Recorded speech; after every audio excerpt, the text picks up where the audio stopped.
സംസ്ഥാന സർക്കാരിന്റെ പദ്ധതിയെ പ്രശംസിച്ചുകൊണ്ട് നരേന്ദ്രമോദി ഇന്ന് രംഗത്ത് വരികയുണ്ടായി. മൻ കി ബാത്തിലായിരുന്നു അദ്ദേഹത്തിന്റെ പരാമർശമുണ്ടായത്. സംസ്ഥാന സർക്കാരിന്റെ സാമ്പത്തിക സഹായത്തോടെ പാലക്കാട് അട്ടപ്പാടിയിൽ പ്രവർത്തിക്കുന്ന കാർത്തുമ്പി കുട നിർമ്മാണത്തെയാണ് പ്രധാനമന്ത്രി പ്രശംസിച്ചത്. കാർത്തുമ്പി കുട നിർമ്മാണവും അതിന്റെ ഓരോ ഘട്ടങ്ങളെ പറ്റിയും സച്ചിൻ വള്ളിക്കാട് പാലക്കാട് എന്ന വിവരങ്ങൾ നൽകും. സച്ചിൻ,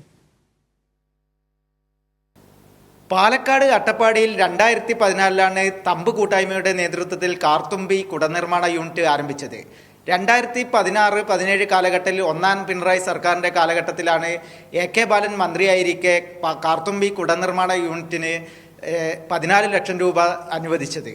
തുടർന്ന് ഈ പദ്ധതി കേരളത്തിൽ മുഴുവൻ വ്യാപിപ്പിക്കുന്ന രീതിയിലാണ് സംസ്ഥാന സർക്കാർ മുന്നോട്ട് പോയത്.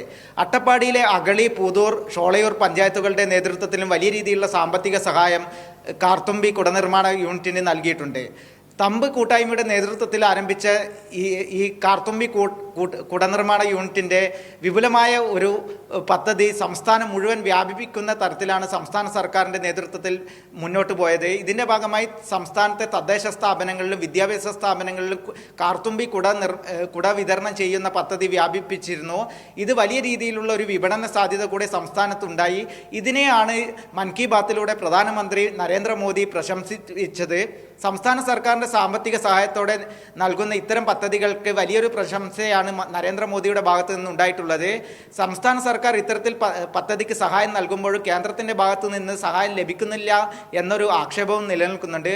വലിയ രീതിയിലുള്ള ഒരു ജനപിന്തുണയോടുകൂടിയാണ് സംസ്ഥാന സർക്കാരിൻ്റെ നേതൃത്വത്തിൽ പിന്തുണയോടുകൂടി പ്രവർത്തിക്കുന്ന കാർത്തുമ്പി കുടകൾ കേരളത്തിൽ മുഴുവൻ വ്യാപിപ്പിച്ചിരിക്കുന്നത്.